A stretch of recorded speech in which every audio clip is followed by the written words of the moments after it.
Namaste. This is Advocate Surya Kundeti, and today's topic is a comprehensive overview on the institution of suits. This is very, very important, and in this class, I'm going to explain you about all the orders that are involved in the Code of Civil Procedure 1908. Before I could really get into the detailed explanation for all the contents of this comprehensive overview of institution of suits, may I request you please subscribe to my channel.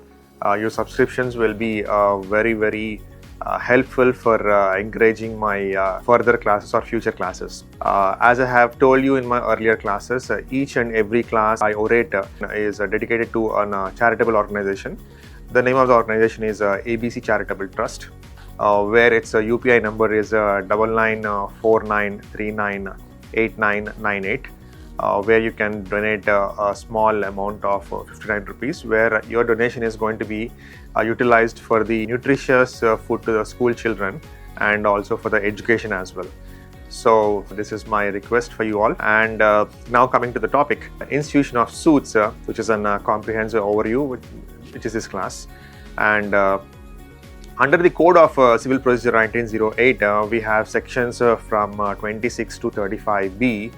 Orders 1 to 21. The Code of Civil Procedure 1908 is one of the most important legal laws in India for resolving civil disputes. For students preparing for competitive legal exams or anyone interested in understanding how civil cases work, knowing the orders in this law is essential. However, remembering and understanding them can be challenging. The guidance I'm going to give through this classes presents each order in a simple way to the maximum extent, so that even non-lawyers can follow it. That is how I'm making my classes. Even a layman also can understand what are the procedures that are involved in suits challenging the civil disputes. So what is the general framework, relevancy and provisions? What are those? Section 26 to 35B of the CPC and orders 1 to 20, the first schedule, govern the procedural law relating to institution, conduct and adjudication of civil suits. Definition of a suit. First of all, what exactly is a suit? What is the meaning of suit as per the records, as per the law? A suit is a judicial proceeding instituted by presentation of a plaint involving adjudication of a dispute between parties by a court of law. So, what are the essential elements of a suit? Opposing parties, plaintiff and defendant, subject matter in dispute, cause of action and the relief what you are claiming is very important. Summary of the orders in the CPC. Starting from 1 to 21 of the Code of Civil Procedure Code 1908. The first one is Order 1, parties to suit.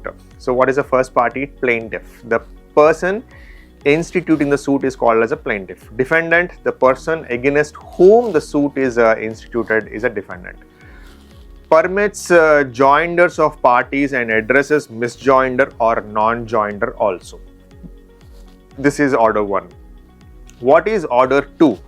Framing of the suits. Requires inclusion of the entire claim arising from the cause of action. Prevents multiple suits based on the same cause of action, which is Rule 2 of Order 2. This order tells how a case should be properly framed. It means that if a person is filing a case, they should include all the related claims in one suit. This avoids filing multiple cases for the same issue. And Order 3, recognized agents and pleaders. Permits parties to act through recognized agents or pleaders or advocates or attorneys as well. So Rule 2 in this one is defines agents, which are advocates, and Rule 4 is specific rules for engaging pleaders also.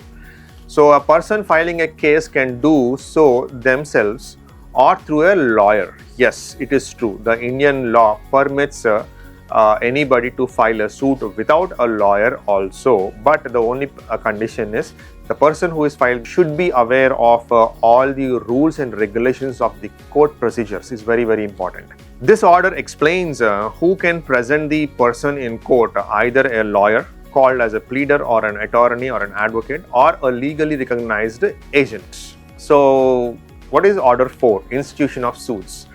Suits instituted by presentation of a plaint, which is rule 1, which is already discussed. The plaint must comply with the requirements of orders 6 and 7. What are they? To start a civil case, the plaintiff must file a document called a plaint in the court. The order says that the plaint must follow certain rules and formats which are mentioned in orders 6 and 7. Order 5, issue and service of summons. Ensures service of summons to the defendant after the suit is filed. Before the suit is filed, the plaintiff can send a legal notice through an advocate. That will be easier for the court to understand that the defendant is aware of the facts of filing the case right from the beginning. It is also called as ab initio. Ab initio means right from the beginning. Right from the beginning of the suit, the defendant is well aware, so that the defendant should respond to the court as per the constitutional laws of India. 30-day period to appear and file a written statement by the defendant. This is also one of the provisions provided. So summons may be dispensed if the defendant appears and admits once the plaint is filed, the court sends a notice called a summons to the defendant. This tells the defendant the case has been filed against them and they need to come to the court within 30 days. If the defendant is already present and agrees to the plaintiff's claim, no summons is needed.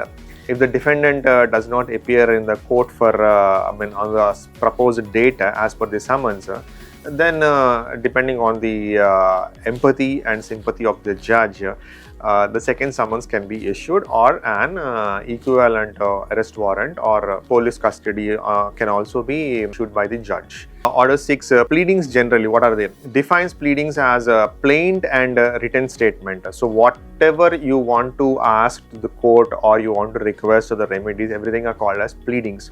So the pleadings have rules to be followed or to be presented in the court. Rules emphasize. What do the rules emphasize? Stating only material facts, not evidence, is rule 2. Structuring in short paragraphs using both figures and words as well. Specific pleadings with necessary particulars, which is rule 4. Prohibition of inconsistent and prejudicial pleadings, they're all not considered. Amendments governed by judicial discretion, and pleadings are within statements filed by both parties. This order says only facts should be stated, not evidence. Please do remember that the plaintiff should not present the evidence in the suit. The evidence has to be submitted over the course of time when the suit is being processed in the court. Write in short paragraphs, because long paragraphs may not be that attractive to read or understand as well. Dates and numbers should be very clear, and those dates cannot be jumbled or they cannot be misleading. Avoid biased and confusing statements also. Signatures or initials of the parties must be included with full names. So these are some of the conditions. And coming to order 7, plaint prescribes contents and format of a valid plaint, which is rule 1. Rule 11, grounds for rejection of a plaint. Must include cause of action, relief sought, valuation, and jurisdiction details as well. For some cases, the jurisdiction is very primary. This was already discussed in our earlier class about the importance of jurisdiction. This order explains what a plaint must contain: the name and details of the plaintiff and defendant, the cause of action, reasons for the cause, and the relief the plaintiff wants from the court. If the plaint is not proper, the court can reject it. Order 8, written statement, set off and counterclaims. Defendant to file written statement within 30 days of summons, extendable up to 90 days with proper justification. Most common specific denials of each allegation and permits and all these things have to be clearly mentioned. Set off, what is this? Against a plaintiff claim, which is very important, or which is very common in many of the claims.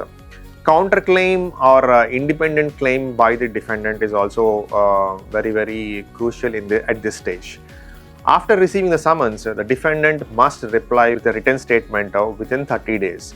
The reply should clearly accept or deny each point in the plaint. If needed, this time can be extended up to 90 days. The defendant can also claim money from the plaintiff set off or file a new claim or counterclaim. This is about Order 8. And coming to Order 9, appearance and consequences of non-appearances usually happens in some cases, but not in all the cases. Mandates appearance on the date fixed in summons. If plaintiff is absent, suit dismissed unless defendant admits a claim, which is Rule 8. If defendant is absent, ex parte decree may be passed, but there is no such rule that on the very first instant itself, ex parte decree will be passed.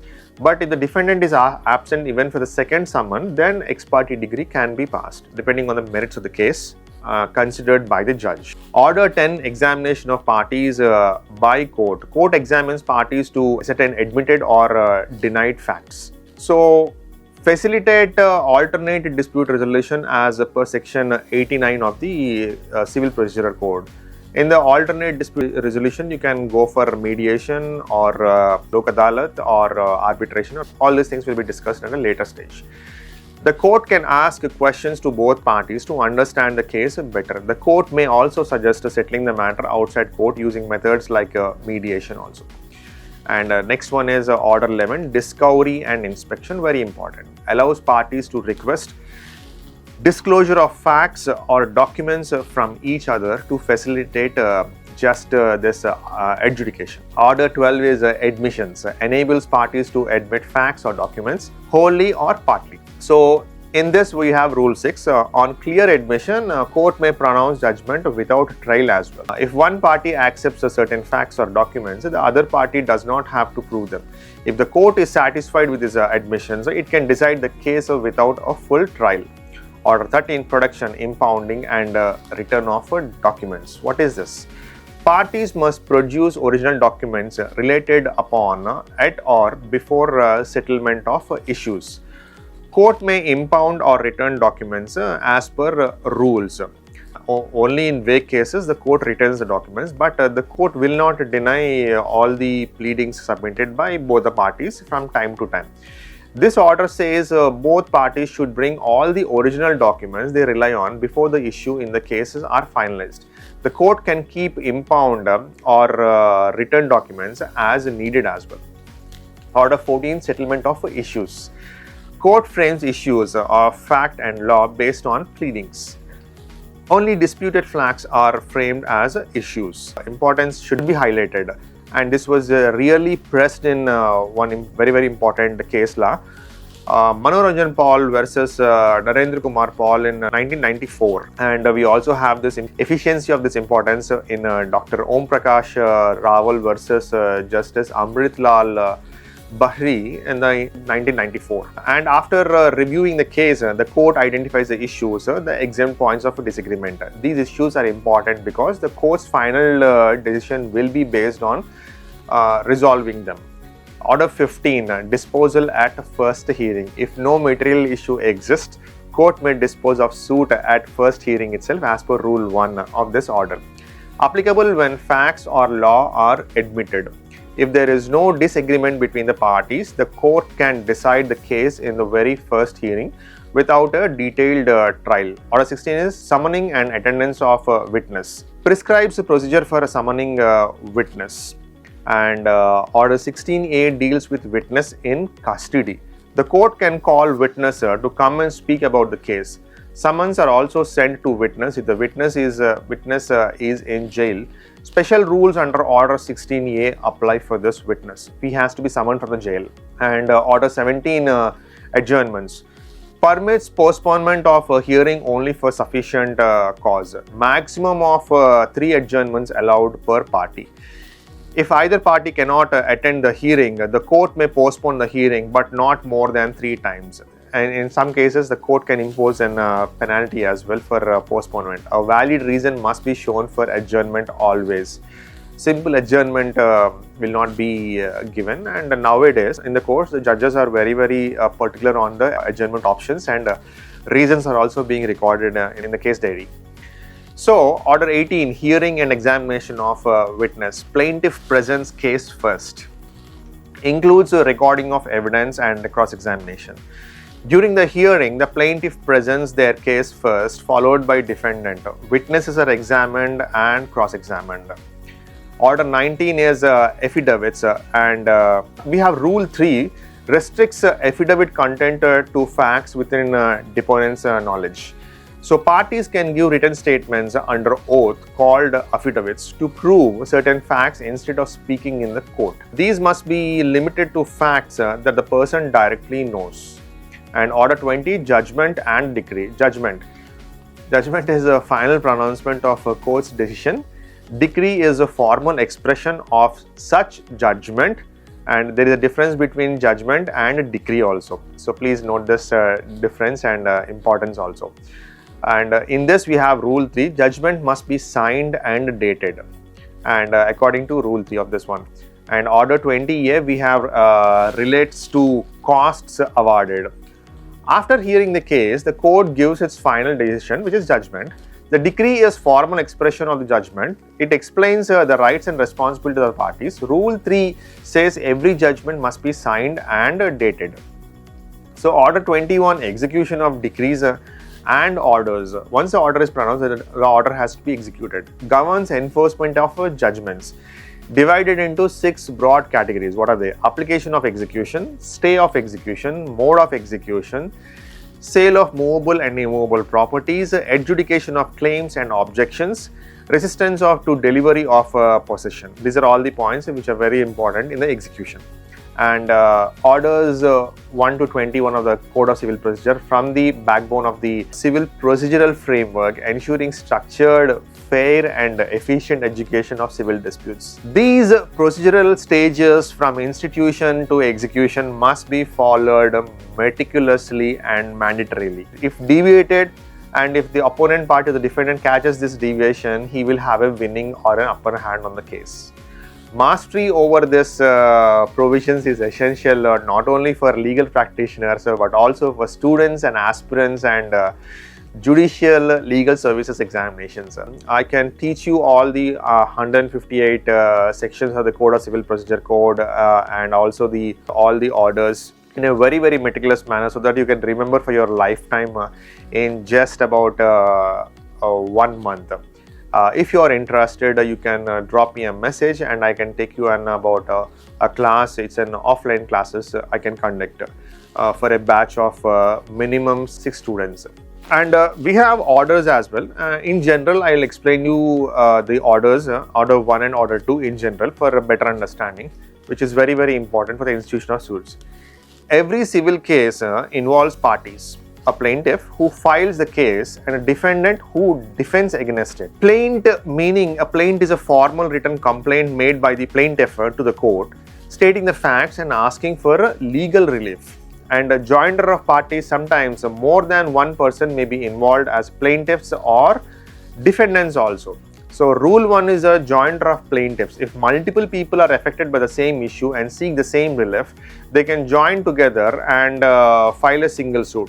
Rule 2 is a joinder of defendants. The complaint involves multiple people. All such persons can be made defendant. Necessary and proper parties. A necessary party is someone without whom the case cannot be processed or proceed further. A proper party is someone whose presence helps the court decide the matter completely and competitively as well. Non-joinder or misjoinder of parties, Rule 9. If a necessary party is not included, or non-joinder, or someone irrelevant is included or misjoinder, the case does not automatically fall unless the missing party is essential to the case. So objections to non-joinder or misjoinder are covered in Rule number 13, and these objections should be raised at the earliest opportunity, otherwise they are not considered later. And Rule 10 is adding, striking out or substituting parties. The court can add, remove or replace any party in the suit at any stage. This includes adding or replacing a plaintiff or a defendant, or removing a person whose presence is unnecessary, substituting a party due to death or legal incapacity. The court has both the power and duty to ensure all essential persons are part of the case. Principles and effect. Adding or removing parties should not affect the rights of the others unfairly. It ensures that justice is done and all affected parties are heard. Representative suit rule 8. This is used when many people are affected similarly. So in general, one person can sue or defend on behalf of many. Definition: a suit where a few represent a larger group. Object of this one is that to avoid multiple suits on the same issue. This is very, very important actually. Conditions: large number of people all share a common interest. Permission of the court is required and notice must be given to all interested persons, but they need not come to the court always. It can be represented by one person at the time of court proceedings. Title, and the case title must be reflective, and it's a representative suit. Changes in parties. New parties can be added if necessary over a period of time and during the course of the procedures, middle of the procedures as well. Effect of non-compliance. If rules are not followed, the suit may be dismissed. So effective rules and effective procedures and effective orders have to be followed in a meticulous manner, which was already explained before in this class. Withdrawal or compromise needs court's permissions. Rule 8A, appointed person will conduct the case. Decree and res judicata. Decree is issued later, and res judicata is something like bars future cases by same group on same issues. Abatement, cost and execution, same rules apply as regular rules as well. Now we have order 2, framing of suits. In this, rule 1 and 2 include whole claim. A plaintiff must include the entire claim related to the cause of action in one suit. Cannot split the claim into multiple suits unless allowed. So what is the object is avoid multiplicity of litigation and ensure all related issues are resolved in one go. Order 2, Rule 2 and res judicata. If a plaintiff omits a part of their claim without permission, they can't file a new suit later for it. So this is very, very important, and this has to be taken care properly. Interpretation and illustration for this one is that if you are owed a salary for Jan till June, you can't file for Jan, March now and April, June later. Everything has to be filed in one go itself. And what are the conditions? Must arise from the same cause of action. Can't leave out a relief that could have been a claim.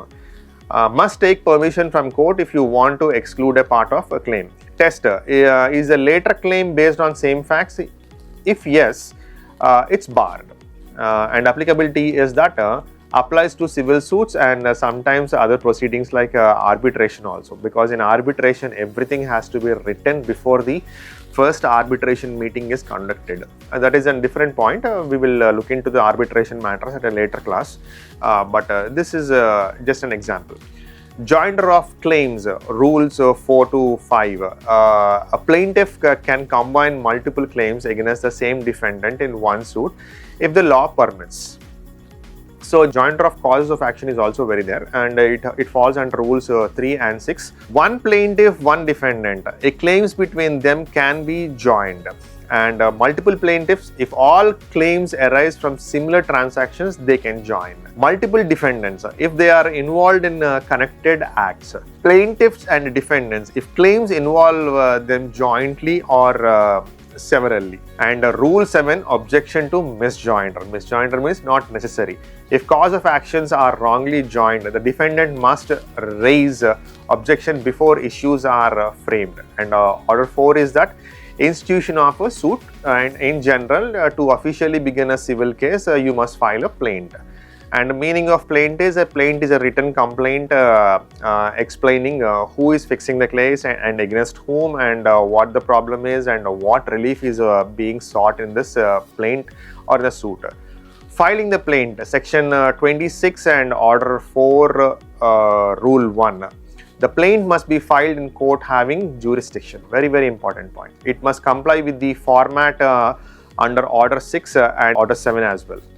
And time and place of presentation, the plaint must be submitted during court hours and at the proper registry or counter as well, and a proper case CFR numbers, case file reference number has to be obtained as well at the earliest. If it is being delayed, then you can go and request the honorable judge to look into the matter for a CFR number. Particulars in plaint, the plaint must include parties, names and addresses, facts of the case, the cause of action, the relief asked for, valuation and court fees, all things have to be mentioned very properly. Register of suits, once accepted, the suit is entered into court register with a serial number for reference. CFR number is different, court register number is different. Suit by indigent persons, if someone can't afford a court fees, they can apply to file the case as an indigent person, formerly pauper. Indigent person means you cannot afford the court fees because you are under the not able to earn that much to pay the court fees. Suit against a minor. A minor cannot sue or be sued directly. A guardian called a next friend or guardian must present them in court, or representative has to be there. In some cases, all representatives are need not be directly related to the party, and the court considers every third party as a stranger as well. So, suit against a deceased person. A case cannot be filed against someone who is already dead. If the person dies during the suit, their legal heirs must be brought on record. And as I've said this before in my earlier classes as well, I am doing this class for charity purposes. And all this class is dedicated to charity, and the name of the charity is ABC Trust. And the money what you are going to give, which is I'm requesting for about 59 rupees only per class, and the money what you donate is going to be utilized for school children's nutritious food and also for education purposes as well. So I hope you like this class, and please don't forget to subscribe to my channel. Your subscriptions will encourage me for all my further classes in the coming days, and it was very nice. Thank you so much. Namaste.